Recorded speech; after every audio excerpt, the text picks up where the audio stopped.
그 전 세계 최초의 백열 전구라고 소개된 겁니다. 많은 사람이 발명한 에디슨이 전구를 발명했다, 최초로 발명했다라고 알고 있는데요. 사실은 그렇지 않습니다. 왼쪽에 보는 사진 전구가 조금 길쭉한 이제 램프 같은 전구 있죠. 그 전구를 발명한 사람이 조지프 스완이라는 사람인데 이 사람이 좀 더 빨라요. 그래서 최초로 전구를, 백열 전구를 특허 신청했어요. 특허가 돼야 인정을 받는 거니까. 그래서 조지프 스완이 제일 먼저 발명한 사람이다 라고 인정을 받습니다. 그래서 사실 이보다 40년이나 앞서서 영국의 스코틀랜드라는 지역이 있어요. 뭐 옛날에는 그 스코틀랜드도 하나의 국가였는데 영국 연방으로 통합돼서 영국에는 3개의 나라가 있습니다. 그 지역구가. 그래서 우리가 잘 아는 잉글랜드, 그 다음에 북쪽에 스코틀랜드, 서쪽에 웨일즈라는 지역이 있어요. 그 3개의 지역구로 이렇게 나눠지는데 원래는 각각의 왕국이에요. 근데 이제 통합이 돼서 대영제국 하잖아요. 통합이 된 거예요. 스코틀랜드 지역의 발명가 제임스 보먼 린지라는 사람이 먼저 발명했대요. 근데 이게 이 필라멘트라는 게 있잖아요. 전구에는. 그 필라멘트가 너무 빨리 타서 없어지는 거예요. 그래서 이 사람은 상표 등록을 못했어요. 특허 등록을 못했어요. 그리고 특허권에 대한 개념이 약해서 못했던 것 같아요. 그런데 이제 스완이라는 사람이 최초로 특허 등록을 한 거죠.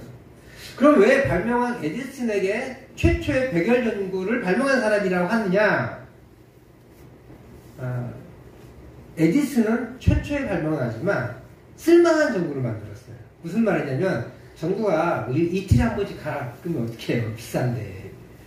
그래서 오래 가는 전구를 만들었어요. 그래서 우리나라 고종황제에 전기를 들어왔는데 고종황제 때 그때 한 700여 개가 국내에 펴졌대요.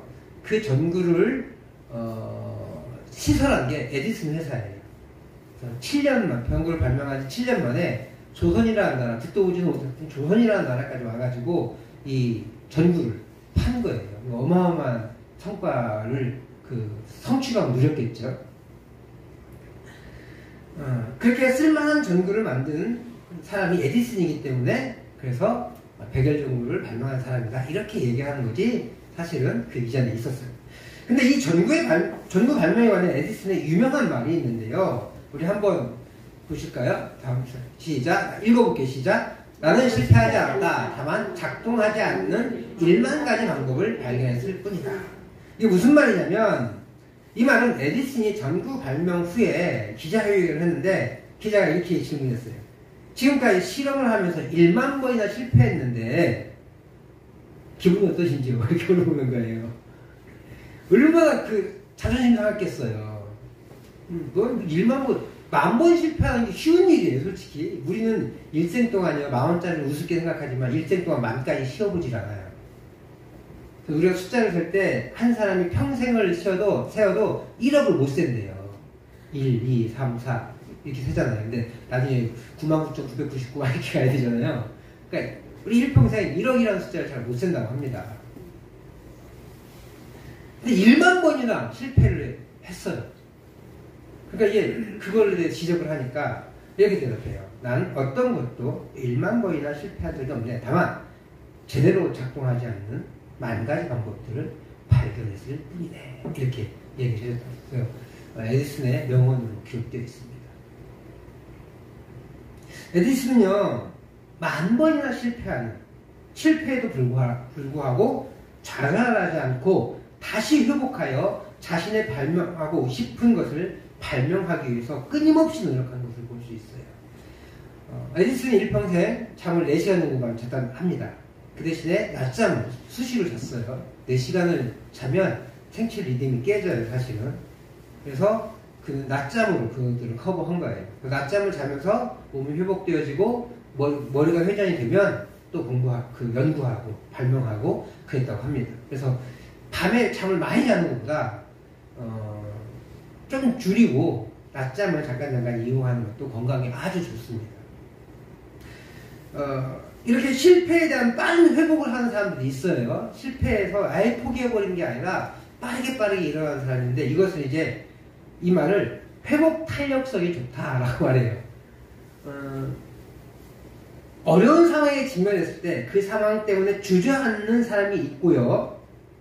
그냥 인생을 포기해버리고 그래서 자살해버리는 사람도 있고, 조금 주저앉은 낭망해서 이렇게 술수정뱅이로 살아가고 인생을 포기하면서 노름이나 도박에 빠져서 살아가는 사람도 있고요. 그렇게 포기하는 사람이 있어요. 어려움 때문에. 근데 어떤 사람은 마음은 아파. 엄청 힘들어. 근데 그거를 툴툴 털어내고 다음 일에 빠르게 적응하는 사람이 있어요. 그런 사람을 회복 탄력성이 좋다라고 말하는 거예요.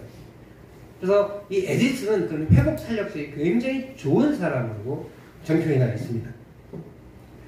그런데 이 회복 탄력성이라는 책이 있어요. 이 책에 사람은 습관에 의해서 좌우된다고 해요. 그래서 과거에 안 좋은 기억들이 누구나 있습니다.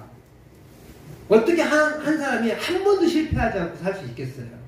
심지어 성공이 쌓이면 그 성공 때문에 실패하게 되거든요. 그래서 승자의 저주라는 말도 있거든요. 그래서 누구라도 실패를 통해서 성장하게 됩니다. 그리고 실패를 경험하게 되는 거예요. 다만 실패를 통해서 아까 얘기했던 것처럼 성장하는 사람이 있고, 툴툴 털어버리고 일어나서 성장해서 만 가지 작동하지 않는 방법을 발견했다고 얘기하는 사람이 있고, 어떤 사람은 난 죽어야 돼, 어떻게 1만 번이나 실패하고 살아, 에이 죽는 게 나아 라고 하는 사람이 있다는 거예요. 그렇게 과거의 기억들을 통해서 우리는 과거의 기억을 통해서 성장하기도 하고 좌절하기도 한다는 거예요. 그래서 과거의 좋은 기억들을 간직하면 회복 탄력성이 높습니다. 1만 번을 실패해도 나 그래 괜찮아, 작동하지 않는 방법을 내가 알았을 뿐이야. 다시 그렇게 안 하겠죠. 심지어 에디슨 전구를 발명할 때, 필라멘트를 발명할 때 머리카락까지 썼대요. 머리카락까지 썼다는 거예요. 근데 머리카락은 몇 번씩 해보니까 안 된다는 걸 알아. 근데 이제 작동하지 않는 걸 아니까 머리카락을 쓰지 않는 거죠. 근데 계속해서 머리카락을 고집하는 건 실패할 수밖에 없는 게 되는 거예요. 그 사람은 작동하지 않는 방법을 알았기 때문에 새로운 작동할 수 있는 것을 찾아내는 거죠. 그래서 좋은 기억을 간직하면 회복 탄력성이 높아져요. 반대로 아주 난 죽어야 돼, 뭐 이런 말 하고 살면 회복 탄력성이 나빠져서 인생을 과거의 그 기억들을 끔찍한 것들을 생각하게 되면 낭망하고 그 회복 탄력성의 능력이 떨어지는 거예요.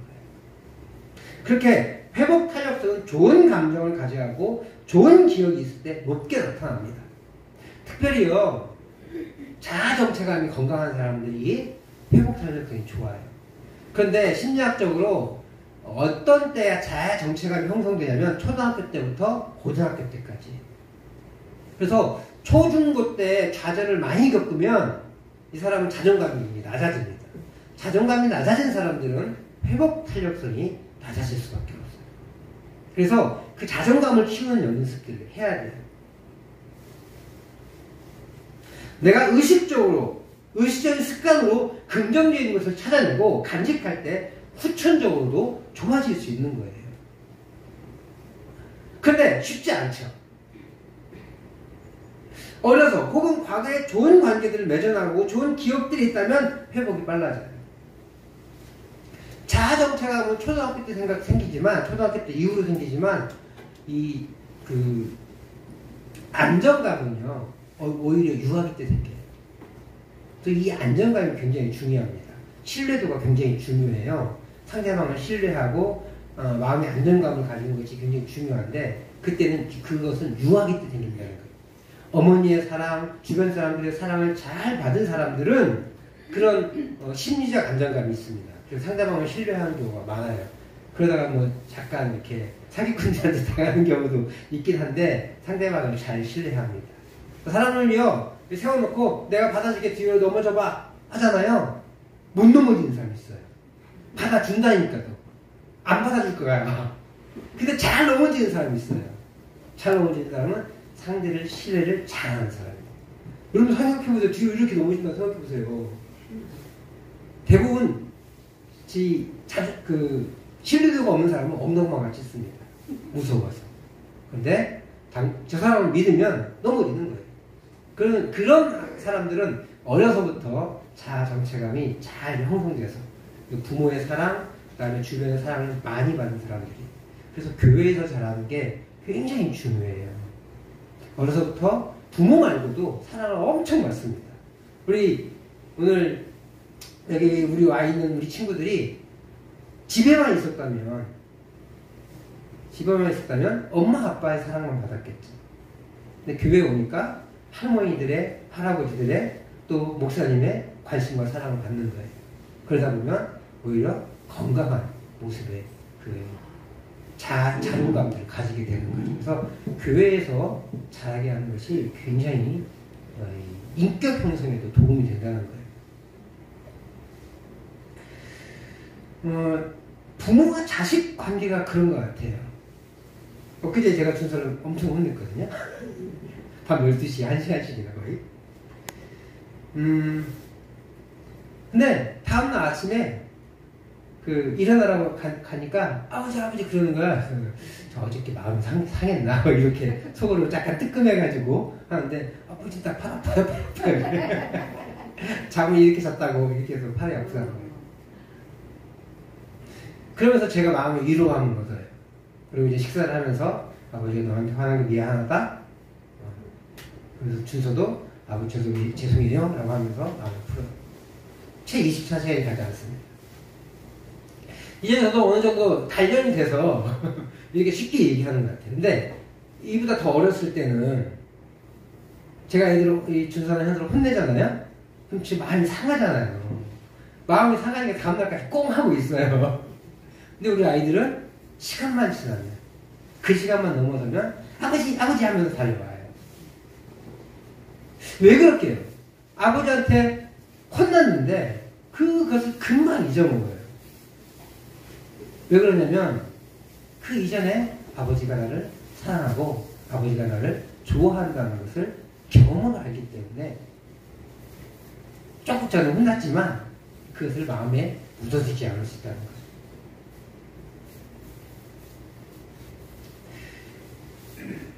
이것은요, 이렇게 혼낸 아버지를 무서워하지 않고 이렇게 빠르게 다시 친밀해진다는 것은 회복 탄력성이 좋다는 뜻이에요. 회복 탄력성은 어디서 오는 거예요? 관계에서 와요. 회복 탄력성이 좋다는 것은 아버지와 자식으로서 관계가 그만큼 좋다는 거예요. 그래서 참 감사했어요. 그리고 고마웠어요. 우리 아이들. 신앙에서도 이런 회복 탄력성이 존재합니다. 4장과 5장에 보면 두 번의 어려운 일들이 교회에 생겨나요. 첫 번째는 베드로 사도와 요한 사도가 안진뱅이 일으킨 기적을 하잖아요. 근데 그런 다음에 모든 종교 지도자들이 이 사람을 잡아갑니다. 이 둘을. 감옥에 가두는 거예요. 그런 상황에서 교회는 함께 기도했습니다. 그리고 요한과 베드로 사도가 풀려나죠. 그래서 어떤 일이 벌어져요? 복음의 능력이 더 강력하게 나타나고 교회는 제 물건들을 유무상통하는 그런 기적과 같은 공동체가 만들어지는 거예요. 그런데 그 후에 5장 1절에서 11절 바로 어떤 사건이 일어나요? 아나니아와 삽비라 사건이 생기잖아요. 이거 엄청 충격적인 거거든요. 교회 안에서 교회 헌금한 사람이, 헌금을 많이 한 사람이 아무 이유 없이 갑자기 죽어요. 하루아침에 부부가. 그럼 어떤 일이 벌어지겠어요? 아무리 3,000명, 5,000명, 10,000명 되는 그런 교회라도 교회 리더급, 지도자들급의 사람이 갑자기 교회에서 죽어나간다면 엄청난 충격이었을 거예요. 그럼에도 불구하고 5장 12절 이후 오늘 본문의 말씀은 다시 회복되는 거예요. 교회에 힘 있는 모습이 다시 나타납니다.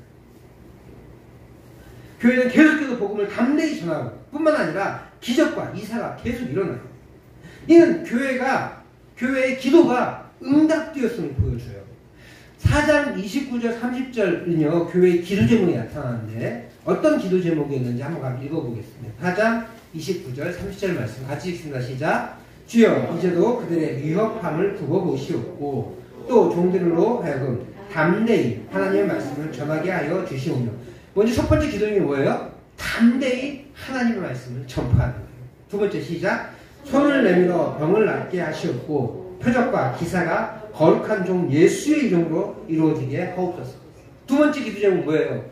예수님이 일으키셨던 그 기적들을 우리가 예수님의 이름으로 우리도 일으키게 하여 주시옵소서. 복음 전파의 능력이 나타나게 하여 주시옵소서라는 기도 제목이죠. 교회는 그렇게 이 기도 제목을 가지고 담대히 복음을 전파합니다. 그러니까 힘을 잃지 않는 거예요. 그리고 병이 낫고 표적과 기사가 일어나게 해달라고 기도했어요. 그 기도의 제목이 응답되었음이 오늘 12절 말씀이에요. 우리 12절 말씀, 5장 12절 말씀 같이 읽습니다. 시작. 사도들의 손을 통하여 인간의 표적과 기사가 많이 일어나매 믿는 사람이 다 마음을 같이하여 솔로몬의 행각에 모이고, 사람들이 많이 모였다는 거죠. 사도들의 손을 통하여 인간의 표적과 기사가 많이 일어납니다. 30절의 말씀이 단어 몇 글자가 차이가 있어요. 근데 그 기도의 제목의 모습이 그대로 응답되고 있음을 5장 12절에서 보여주고 있는 거예요. 아나니아와 삽비라 사건에 그 아무런 사건이 생겨났음에도 불구하고 교회는 여전히 힘있게 그들의 기도가 응답되어지는 것들을 경험하면서 살아가고 있다는 것이죠. 그래서 사람들은 모여들기 시작합니다. 그래서 공개적으로 솔로몬 행각에 모였어요. 동시에 성령 충만한 공동체를 보면서 두려워하는 사람들도 생겨났어요. 저 뭐야? 그래서 감히 이 공동체 안에 들어오지 못하는 사람들도 있었습니다. 그리고 그 공동체를 보면서 또 부러워하는 사람도 생겨났고, 사도들이 이런 기적과 이사가 많이 일어나니까 이제 그들의 그림자라도 보고 싶은 거예요. 잡고 싶은 거예요. 이 15절에 보면 이 사도들의 위세가 얼마나 대단한지 볼 수 있는데, 같이 한번 읽어보겠습니다. 15절 말씀 시작. 심지어 병든 사람을 메고 거리에 나가 침대와 요 위에 누이고 베드로가 지날 때에 혹 그의 그림자라도 누이에게 덮일까 바라고. 사람들은 베드로가 지나갈 때 그림자라도 덮이길 바랍니다. 그래서 그의 근처에 몰려드는 거예요. 연구했겠죠. 베드로가 이 시간에 어디를 지나가더라 그랬겠죠. 그럼 따라가는 거예요. 거기서 미리 갔다 와야죠. 그래야 베드로가 지나갈 때 그림자가 보이는 거니까. 한낮이면 그림자가 짧으니까 잘 안 보이겠죠. 뭐 그런 것들을 막 연구하면서 베드로가 어디를 지나가는지, 어디에 나타나는지, 몇 시에 지나가는지 연구했을 거예요. 그리고 그 자리에 갔다 오는 거예요. 사실 이거는 고대의 마술적인 그런 편견에 의한 행동이에요. 믿음의 행동이 아니라.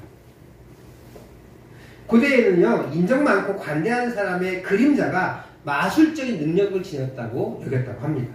그래서 베드로가 인정이 많잖아요. 사람들 고쳐주고 막 그러니까 이 사람, 그리고 교회는 계속해서 구제하고 있고, 그러니까 베드로에게는 인정받으니까 그림자의 능력이 나타날지도 몰라 라고 하는 그런 고대적인 편견에 가지고 간 거죠. 또 거기에 대한 언급은 별로 없어요. 그런데 사도들에 대한, 베드로 사도에 대한 그 두려움과 경외감이 얼마나 컸는지를 알 수 있는 대목이기도 하죠. 그런 미신적인 행동으로라도 그렇게 사람들은 제자들에게 몰려들었고 기적을 경험하며 하나님의 말씀을 들었을 것입니다. 이렇게 교회는 날로 성장해 갔습니다. 하지만 어려움이 없는 것은 아니에요. 교회가 성령 충만해가지고 막 성장하고 있는데 그 안에 어려움이 없진 않다는 거죠. 우리가 아까 살펴봤지만 뭐 어떤 게 일어났어요? 사도들이 감옥에 갇혔고, 또 아나니아 삽비라가 하나님의 징벌에 의해서 죽었고, 그리고 다음 주에 살펴볼 그 17절 이후에 말씀도 다시 사도들이 잡혀요.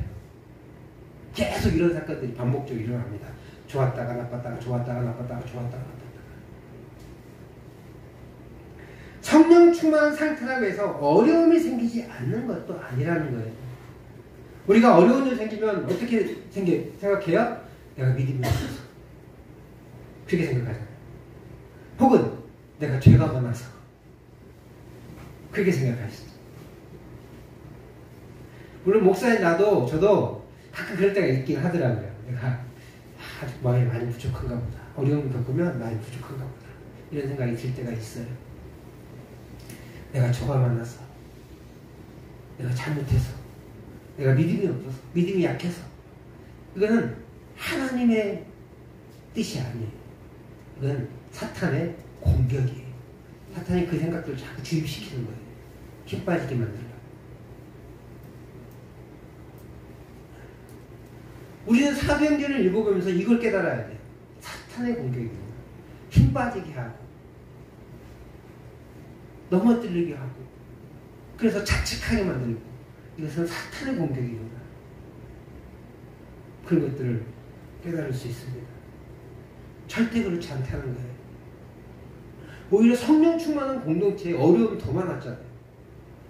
오히려 성령 충만한 기사를 얘기해서 스데반 집사가 순교당했잖아요. 스데반 집사가 잘못해서 돌 맞아 죽었어요? 아니잖아요. 오히려 성령 충만한 믿음이 좋을 때 어려운 일이 계속 생기는 것을 보게 돼요.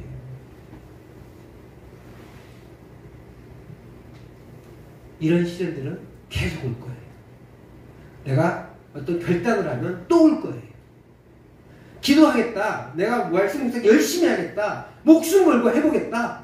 내가 교회에서 얼마큼 충성하겠다. 라고 하면 계속 내 마음을 무너뜨리는 일들이 생겨날 것이라는 거예요. 그렇게 교회는요, 성령 충만한 사역과 고난이 계속해서 번갈아가며 일어납니다. 우리 신앙생활도 마찬가지예요. 내가 열심히 가지고 은혜 받고 힘내서 신앙생활을 하려고 하면 반드시 그 다음에 어려움이 와요. 제가 이제 수련회를 학생들을 많이 가르쳤으니까 수련회를 인도하잖아요. 1년에 2번씩. 인도하면 제가 늘 부탁하는 게 있어요. 니네 오늘 마지막 예배 시간, 니네 오늘 돌아가면 틀림없이 이 은혜 받은 일을 까먹는 일이 생겨날 거다. 동생이나 누군가 널 짜증나게 만들 거고, 엄마 아빠가 마음에 안 들게 널 혼내기도 할 거고, 그 짜증낼 때, 그 짜증나게 하는 그 상황들이 반드시 닥칠 것이다. 은혜 받은 사람은 반드시 온다. 막 그랬어요. 그러니까 마음을 다잡을 수 있기를 바란다. 늘 부탁했습니다.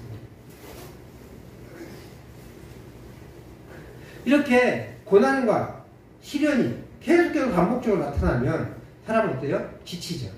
성령 충만했는데 내가 열심히 믿음 생활을 하려고 했는데 어려운 일이 더 많이 오니까 낙담해서 안 해야 되나? 라는 생각이 들 때가 있는 거예요. 제가 옛날에 기도를 정말 열심히 할 때 누가 기도 부탁하면 그 사람한테 10분씩 기도하는 거예요. 기도가 너무 힘들어. 그러니까 10명 정도 100분이잖아요. 근데 있잖아요. 기도가 응답이 안 되는 거예요. 내가 기도하면.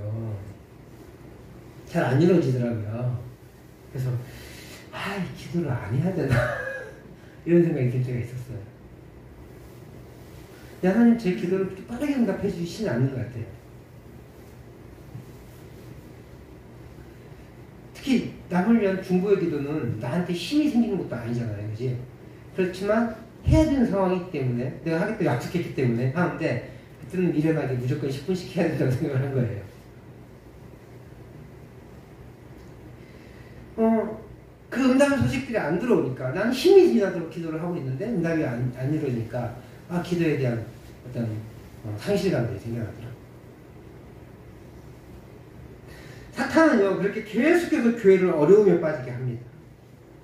오히려 성령 충만하게 교회가 급격히 성장하고 공동체의 아름다운 모습이 생겨날 때 더 극심한 방해 공작을 펼치는 것을 보게 돼요.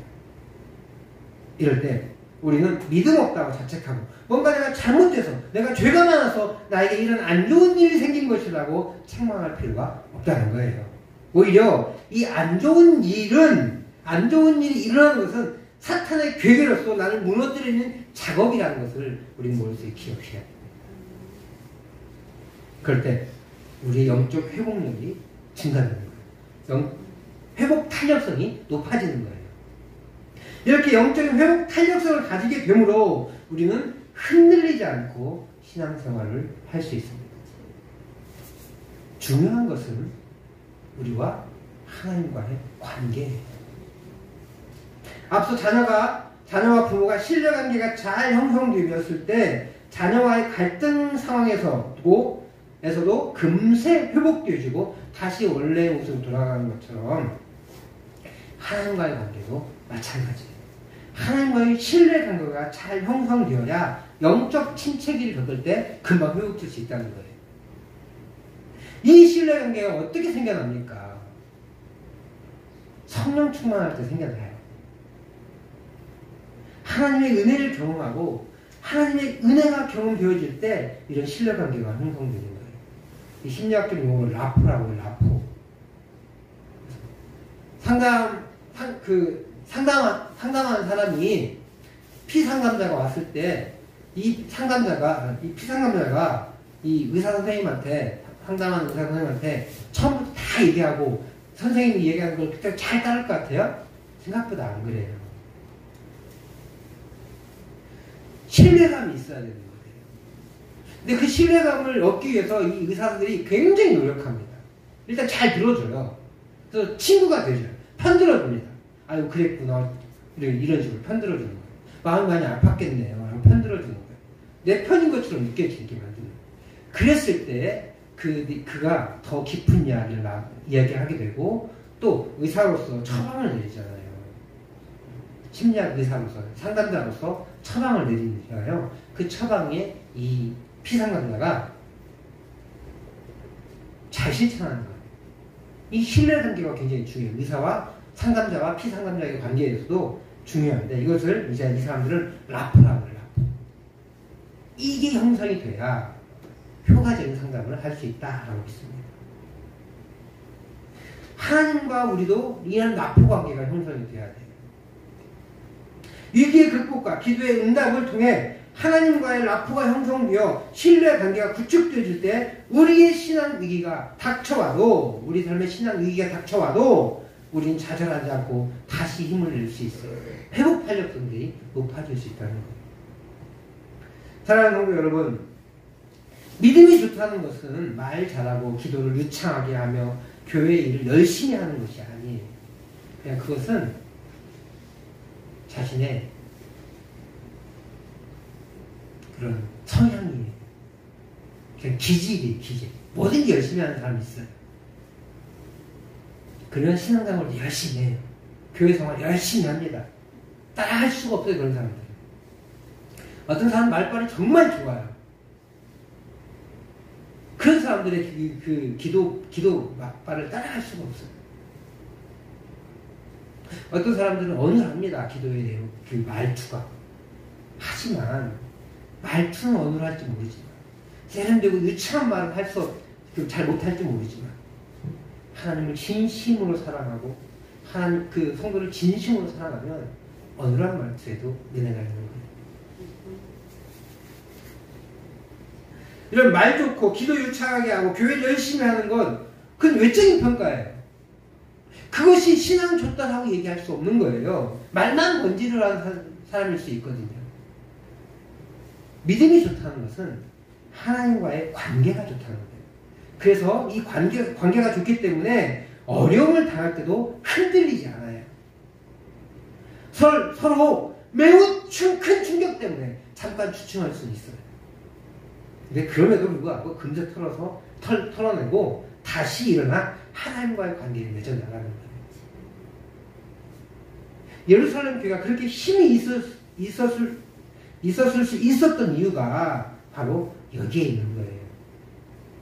위기를 극복하고 기도하며 하나님의 나라를 세우는데 진력하다 보니까 하나님과의 친밀한 관계를 누리게 되는 것이죠. 도저히 이것을 포기할 수 없기에 다시 일어나는 거예요. 이게 신앙이 좋은 거예요. 그렇게 하나님을 기뻐하는 삶을 살고 그를 위해 기도할 때 기도가 응답되어지고 다시 힘을 얻어 하나님의 사명을 감당할 수 있게 됩니다. 실패했다고 어려움을 당했다고 주저앉지 마시고 고난이 생겼다고 낙담하지 마시고 다시 일어서서 하나님의 사명자의 삶을 살아가시길 축복합니다. 하나님은 여전히 우리를 사랑하십니다. 우리가 손을 내밀면, 아니 이미 하나님은 우리를 붙잡고 계신데 그 붙잡은 손을 내가 움켜쥐기만 하면 다시 일어설 수 있는 힘이 생겨나는 거예요. 위기의 순간에 우리의 믿음이 발현됩니다. 좋은 차는요, 잘 달리는 차가 아니에요. 위기의 순간에 이 운전자를, 이 탑승자를 보호할 줄 아는 차가 좋은 차예요. 그래서 좋은 차일수록 안전장치가 굉장히 많이 들어갑니다. 비싸다고 좋은 게 아니라 안전장치가 잘 있어서 상대방이, 탑승자가 위기의 순간에도 보호받을 수 있는 차. 그게 명차이듯이 명품 믿음은, 좋은 믿음은 위기의 순간에 우리의 믿음을, 우리의 삶을 보호하는 거예요. 다시 일어나게 만드는 거예요. 그것은 하나님의 신뢰의 관계. 다시 말해 라포가 형성되어졌을 때 이런 영적 회복 탄력성이 높아지는 거예요. 하나님은 우리를 사랑하십니다. 그 사랑을 늘 마음속에 기억하시고 머릿속에서 기억하시고 마음에 담아두셔서 우리의 어려운 순간에도 하나님이 나 사랑하시지. 지금 이 순간은 내가 잘못했고 내가 못나서 그런 것이 아니라 하나님이 성장시키려는 하나님의 훈련이시죠. 그 신뢰감이 있으면 우리는 기도할 수 있어요. 다시 일어설 수 있어요. 그렇게 위기의 순간에 우리의 믿음이 발현되므로, 진정한 믿음의 사람이 되므로 하나님의 사명자의 삶을 온전히 살아갈 수 있기를 주의 이름으로 다시 한번 축복합니다.